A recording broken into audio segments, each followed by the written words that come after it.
सबसे पहली और प्रमुख खबर, जहां अयोध्या में रामलला के दरबार से जुड़े चढ़ावे पर उठे सवाल अब और ज्यादा गंभीर होते जा रहे हैं। श्रद्धा से चढ़ाया गया दान आखिर किसके हाथों में गया? किसने दान पात्र खोले, किसने नकदी निकाली और किसने हिसाब रखा और किसकी निगरानी में पूरी व्यवस्था चलती रही? इन तमाम सवालों के जवाब तलाशने में जुटी है एसआईटी। अब तक 125 से ज्यादा लोगों से पूछताछ कर चुकी है। जांच की आंच ट्रस्ट से जुड़े हुए बड़े पदाधिकारियों तक भी पहुंच चुकी है। चंपत राय से भी घंटों सवाल जवाब हुए, तो कई अन्य जिम्मेदार लोगों से भी काफी कड़ी पूछताछ की गई और कुल मिलाकर इस समय दस्तावेज खंगाले जा रहे हैं, जिम्मेदारियां तय की जा रही हैं। अब सवाल यही है कि क्या चढ़ावा चोरी का मास्टरमाइंड है? आखिर आस्था के नाम पर हुए इस कथित खेल का सच क्या है?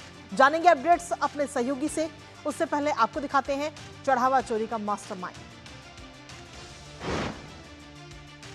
तो चढ़ावा चोरी का मास्टरमाइंड आखिर कौन है, ये सवाल हर किसी के जहन में है, क्योंकि एसआईटी अभी तक अगर हम देखें तो लगातार जांच कर रही है और अब तक 125 लोगों से सवाल जवाब किए जा चुके हैं।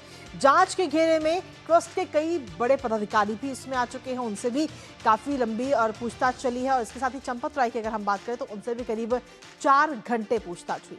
गोपाल राव से भी कड़ी पूछताछ हुई है, छानबीन हुई है और डॉक्टर अनिल मिश्रा से भी सीधे तौर पर हम देखें तो मैराथन पूछताछ, यानी कि काफी लंबी पूछताछ उनसे भी हुई है। तो जो बड़े पदाधिकारी हैं उनसे लगातार एसआईटी इस समय पूछताछ कर रही है और कुल मिलाकर अभी तक 125 लोगों से जवाब तलब किए जा चुके हैं। घंटों पूछताछ हुई है और ऐसे में एसआईटी के आखिर कौन कौन से सवाल हैं जिनके जवाब एसआईटी इस समय तलाशने की कोशिश कर रही है, वो ये सवाल है कि दान पात्र आखिर कौन खोलता था, इसकी जिम्मेदारी किसके पास में थी। लेकिन इसके साथ ही एक और सवाल कि नकदी कौन निकालता था, कौन व्यक्ति दान पात्र खोलता था, कौन उसके अंदर से पैसे निकालता था, नकदी निकालता था और नोटों को गिनने की जिम्मेदारी आखिर किसकी थी, बैंक से पैसा कौन जमा करता था और साथ ही सीसीटीवी की निगरानी किसकी जिम्मेदारी थी, कौन सीसीटीवी की निगरानी कर रहा था और साथ ही कर्मचारियों की नियुक्ति आखिर किसने की। तो ये तमाम वो सवाल जिनके जवाब तलाशने की कोशिश इस समय एसआईटी लगातार कर रही है। और एसआईटी के रडार पर अगर हम देखें तो कई सारे नाम इस समय आ चुके हैं, क्योंकि अभी तक कुल 125 लोगों से पूछताछ हुई है और इसमें कौन कौन से नाम प्रमुख तौर पर है वो भी आपको बता देते हैं। रामशंकर यादव उर्फ टिन्नू, राजेश पाटकल और साथ ही अगर हम देखें तो कुश मिश्रा, अतुकल्प मिश्रा, मनीष यादव, केडी तिवारी, ये तमाम वो नाम हैं जो इस समय जांच के दायरे में आए हुए हैं, जिनसे पूछताछ भी लगातार हो रही है। और ये सभी नाम जो हैं एसआईटी के रडार पर है। केडी तिवारी है, सोमेश आनंद है, एसबीआई के कर्मचारी, उनका भी नाम इसमें शामिल है। और साथ ही अगर हम देखें तो जो कैश अकाउंटिंग एजेंसी के प्रतिनिधि हैं, टीसीएस के जो तकनीकी कर्मचारी हैं, दान गिनने वाले कर्मचारी, ये तमाम वो लोग जिनसे पूछताछ और इस समय एसआईटी की रडार पर है। तो कुल मिलाकर लगातार जांच हो रही है। हालांकि कई सारे सवाल ऐसे हैं जिनके जवाब तलाशने की कोशिश में एसआईटी इस वक्त लगातार लगी हुई है और पूछताछ लगातार जारी है और उन तमाम सवालों के जवाब खोजने की कोशिश भी हो रही है।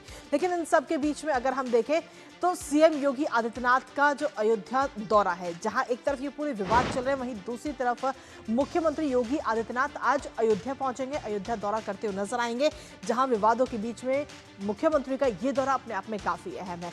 रामलला के दर्शन करते हुए भी मुख्यमंत्री योगी आदित्यनाथ नजर आएंगे और साथ ही रामायण बैक्स संग्रहालय का उद्घाटन करेंगे और इस दौरान वहां पर आपको ये भी बता दें कि चंपत राय वहां पर मौजूद नहीं रहेंगे। तो जहां एक तरफ ये पूरा विवाद चल रहा है, वहीं दूसरी तरफ मुख्यमंत्री योगी आदित्यनाथ का आज अयोध्या का दौरा भी है, जिस पर हम सभी की नजर लगातार बनी रहेगी। लेकिन इसके साथ ही आपको एक प्रमुख खबर और बता दें कि उत्तर प्रदेश के मुख्यमंत्री योगी आदित्यनाथ ने लखनऊ और कानपुर को जोड़ने के लिए रैपिड रेल कॉरिडोर बनाने का ऐलान किया। अब इसके साथ ही प्रस्तावित स्टेट कैपिटल रीजन के आउटर रिंग रोड का निर्माण भी किया जाएगा, जो लखनऊ, उन्नाव, सीतापुर और हरदोई, बाराबंकी और रायबरेली को जोड़ेगा। तो इस पर भी नजर रहेगी और ऐसे में आखिर विकास की ये रेल कहां तक पहुंचेगी, क्योंकि एक तरह से हम देखें तो उत्तर प्रदेश के अंदर विकास की जो ये रेल है वो तेज रफ्तार करती हुई इस समय नजर आ रही है। लगातार हरी झंडियां विकास कार्यों को दिखाई जा रही है और अब एक और कदम जो सीधे तौर पर लखनऊ और कानपुर को जोड़ता हुआ नजर आएगा। आखिर यूपी में किस तरीके से विकास की ये रेल दौड़ रही है, फिर आपसे दिखाते हैं आपको, क्योंकि कानपुर और जो लखनऊ का जो समय है वो काफ़ी लंबा समय है, करीब 2 घंटे इसमें काफ़ी लंबा समय लगता है, 2 घंटे का वक्त लगता है। लेकिन अब इसमें 2 घंटे का जो समय है वो आपका बिल्कुल कम हो जाएगा, क्योंकि अच्छी खबर यह है कि रैपिड रेल कॉरिडोर का प्रस्ताव है और 40 मिनट में जो 2 घंटे का सफर है वो मात्र 40 मिनट का हो जाएगा। इससे एससीआर के लिए आउटर रिंग रोड और साथ ही वर्ल्ड क्लास इंफ्रास्ट्रक्चर की तैयारी इस समय सरकार की तरफ से की जा रही है। तो उत्तर प्रदेश के अंदर विकास की ये रेल जो कि कहीं ना कहीं तेज रफ्तार भरती हुई इस समय नजर आ रही है। और इस पूरे प्रस्ताव को लेकर मुख्यमंत्री योगी आदित्यनाथ ने आखिर क्या कुछ कहा, एक बार वो आपको सुनाते हैं। अब लखनऊ में विकास जो भी होगा वो लखनऊ तक सीमित नहीं होगा, वो सीधे उन्नाव होते हुए कानपुर तक जाएगा। लखनऊ से हम उन्नाव होते हुए कानपुर तक रैपिड रेल के एक नए प्रस्ताव को लेकर के भी चल रहे हैं। एक रिंग रोड बनेगा पूरा चारों ओर। क्या लखनऊ, क्या उन्नाव, क्या हरदोई, क्या सीतापुर, क्या बाराबंकी, रायबरेली, ये सब जिले आपस में जुड़ेंगे और विकास में सबकी सहभागिता होगी। तो लखनऊ से कानपुर की जो दूरी है वो अभी फिलहाल करीब 2 घंटे लगते हैं, लेकिन जब ये रैपिड रेल का पूरा का जो प्रस्ताव है वो तैयार हो जाएगा तो उसके बाद में ये सफर मात्र 40 मिनट का रह जाएगा। हमारे साथ हमारे सहयोगी रामेंद्र इस वक्त जुड़ गए हैं, सीधा उनका रुख करेंगे। रामेंद्र, सबसे पहले आपसे जानना चाहेंगे, अयोध्या का जो पूरा जो दान चोरी का विवाद है उसकी मास्टरमाइंड को लेकर लगातार तलाश हो रही है। एसआईटी अभी तक 125 लोगों से पूछताछ कर चुकी है और कई सारे ऐसे सवाल हैं जिनके जवाब तलाशने की कोशिश एसआईटी इस समय कर रही है। रामेंद्र। बिल्कुल कृतिका, देखिए एसआईटी ने जब जांच शुरू की तो उन्होंने मोटे मोटे जो मुद्दे उठाए, उन्होंने ये देखा कि किन लोगों की भूमिका अंदर है और किन लोगों की भूमिका बाहर है। तो जो एसआईटी ने जांच की उसमें गोपाल राव और अनिल मिश्रा की भूमिका जो अंदर के कामकाज है उसमें है और चंपत राव जी की भूमिका बाहर के कामों में हस्तक्षेप उनका रहता है। तो महत्वपूर्ण यह है कि किन लोगों के उन्होंने जो शुरुआत की है वो ये किया है कि जहां से दान पेटी से पैसा या सामान निकाला जाता था वो कैसे वहां तक जाता था, जहां गिनती होती थी उसकी सुरक्षा की व्यवस्था क्या है, और जब गिनती हो जाती थी गिनती के बाद जब बैंक जाता था उसके बीच की सुरक्षा व्यवस्था क्या है, किन लोगों की भूमिका अधिक है और किन लोगों को महत्वपूर्ण जिम्मेदारियां दी गई थी।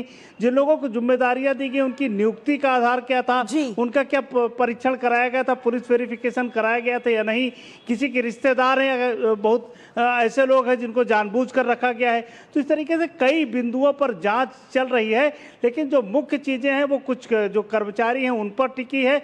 लगभग 125 से अधिक कर्मचारियों से जांच एसआईटी अब तक बातचीत कर चुका है, उनसे बात कर रहा है। तीनों जो उसमें श्री राम जन्मभूमि में पदाधिकारी हैं, चंपत राय, गोपाल राव और अनिल मिश्रा, इनसे 4-4 घंटे की पूछताछ की जा चुकी है। तो मोटा मोटा खाके एसआईटी के पास है, जो भी बाहर नहीं आया है, लेकिन अंदाजा है कि और जो डीवीआर जो छेड़छाड़ की गई थी सीसीटीवी कैमरे पर, डीवीआर जांच के लिए दिल्ली भेजा गया है कि क्या डीवीआर में छेड़छाड़ की गई, क्या जो डिलीट किया गया उसकी रिकवरी की जा सकती है। तो इस तरीके से एसआईटी ने मोटा मोटा खाका तैयार कर लिया है। उम्मीद है कि जैसे मुख्यमंत्री को रिपोर्ट प्रेषित करेंगे तो मोटे मोटे नाम बाहर आ जाएंगे। मुख्यमंत्री आज अयोध्या हैं, भगवान श्री रामलला के दर्शन करेंगे और ये मैसेज देंगे कि इस तरीके की घटनाएं अगर कोई व्यक्ति करता है तो उससे राम मंदिर पर कोई कलंक या कोई आंच नहीं आती है। राम मंदिर ऐसे ही लोगों की आस्था का केंद्र बना रहेगा। जो योजनाएं हैं वो लगातार अयोध्या को दी जाती रहेंगी। तो ये मोटा मोटा संदेश लोगों को देंगे। उसमें चंपत राय जी को नहीं बुलाया गया, उनसे कहा गया कि आप अपने प्रतिनिधि को भेजिए, आपके आने की जरूरत नहीं। तो जाहिर है कि जो लोग जिन लोगों के खिलाफ जांच चल रही है उनको अभी से किनारे किया जा रहा है। तो आने वाले समय में जो ट्रस्ट है उसमें बहुत गंभीर जो वित्तीय घोटाले हैं उनको देखते हुए बड़ा कदम उठाया जा सकता है। कृतिका, इसके साथ ही रामेंद्र, अगर हम बात करें विकास को लेकर तो विकास की रेल भी तेज रफ्तार भरती हुई इस समय नजर आ रही है, क्योंकि लखनऊ से कानपुर की दूरी अभी फिलहाल अगर हम देखें तो करीब 2 घंटे का समय लगता है और आप खुद भी लखनऊ से हैं। तो ऐसे में जब ये दूरी घट जाएगी तो सीधे तौर पर वहां पर जो लोग रहते हैं उनको फायदा मिलेगा और लखनऊ से कानपुर पहुंचने का जो समय है आधा हो जाएगा। समय की भी बचत होगी, पैसे की भी बचत होगी और इस बीच जितने भी और जो गाँव आते हैं उनको भी कहीं ना कहीं जोड़ा जाएगा। रामेंद्र,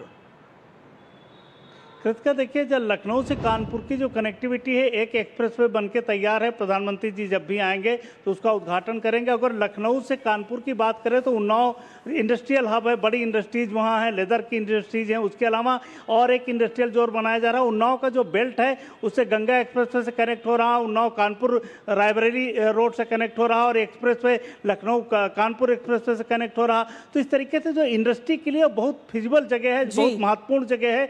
तो जो ये कनेक्टिविटी दी जा रही कानपुर के, कानपुर औद्योगिक शहर है। अभी भी अगर क्षेत्रीय स्तर पर देखें तो व्यवसाय का बड़ा हब कानपुर ही, लखनऊ से बड़ा हब व्यवसाय के लिए कानपुर है।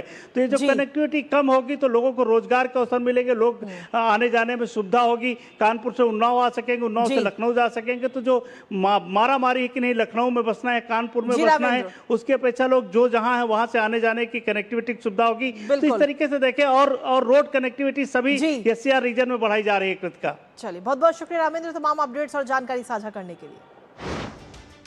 और इसी बीच न्यूज पंच वक्त एक छोटे से ब्रेक का, आप बने रहिए हमारे साथ।